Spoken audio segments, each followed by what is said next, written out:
I was a street rat, down on her luck like everyone else. Then I met Victra and we got on like a house afire. We had quite the time.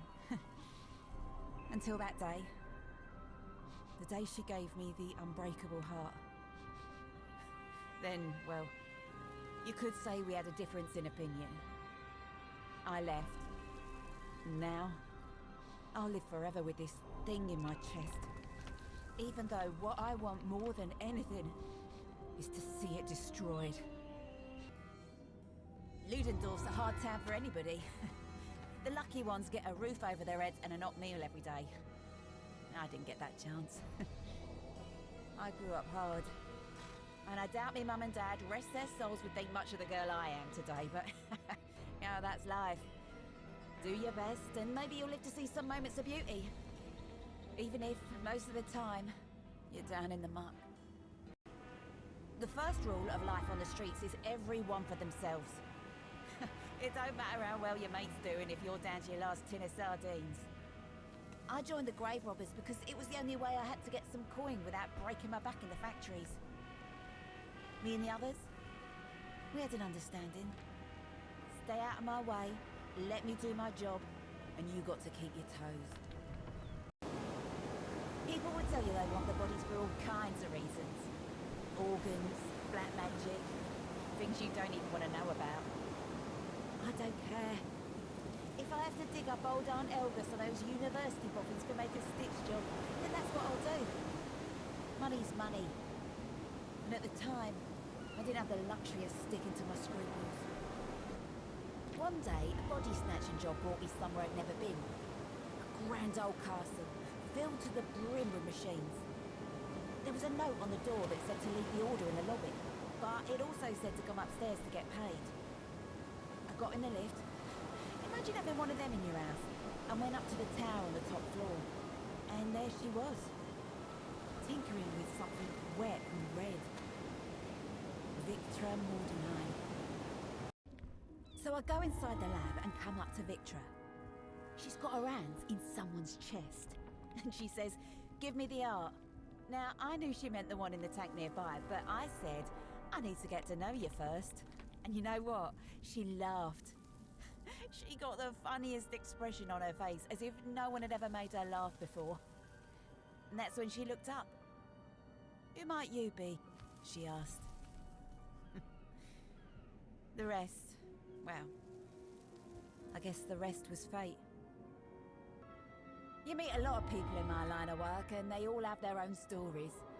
Usually I just ignore them, but with Victra, I couldn't turn away. Watching her work day and night in that big old castle, I saw all sorts of things. Things I'd never imagined. And she wanted to tell me all about it. When she explained her theories, her whole face lit up like it was the most important thing in the world, and oh, it was dazzling. When I spent time with her, I couldn't help but feel like somehow I'd made it. When I first told Victra I loved her, I thought she wouldn't say it back. But she did, in her own way. She got real quiet. And then she went over to her workbench and brought over one of the mechanical arts she'd been working on. "See this heart?" she said. Mind you, this thing don't bleed, it's a little cold, and she knows it can't do everything mine does. She puts it in my hand. "Now, imagine this is mine," she says. There's no one else she could ever give it to. Living with Victra, well, everything changed. I didn't have to struggle anymore. I had a roof over my head. I had as many hot meals as I could eat. She took care of everything.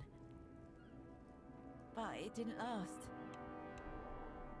See, one day, I started feeling sick. Real sick. A wasting disease it was. I was slipping away. The worst part was, I knew that without me, Victra would be all alone again.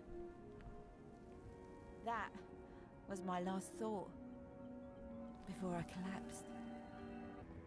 When I woke up from the coma, everything felt new. The laboratory smells, the air I breathed, the sunlight through the window, and I was stronger. Even stronger than I was before the disease ran through me. But Victra, she was different. She had this strange look in her eye when she looked at me. I couldn't place it at first. But I found out soon enough. The thing in my chest was nothing like the old prototypes Victra was working on before I got sick. This one lived, pumping life into my chest and breath into my lungs. The unbreakable heart, she called it. Immortal and glowing. And then I knew what that strange look meant. I wasn't Elise, her lover anymore. I was her experiment. I wish I had been happy. I should have been happy. But everything turned to ashes when she told me how the heart works. This thing, it drains the warmth of the world. The longer it exists, the colder Lamordia gets. She wants to make more. I knew she'd never destroy her precious creation. So my only choice was to leave. It hurt more than anything. But my love for her wasn't worth the cost. Now, I wander this cold wasteland. The Isles of Agony, they call it. Sounds about right. I found an old cabin I can hide in. Whatever poor bloke used to live here must have gotten eaten by the frostworms. At first, I had hoped Victra would move on. Stop searching for the unbreakable art. But now I know she never will. So here I'll stay. If anyone finds me, they'd better leave me alone. The fate of Lamordia depends on me being left alone.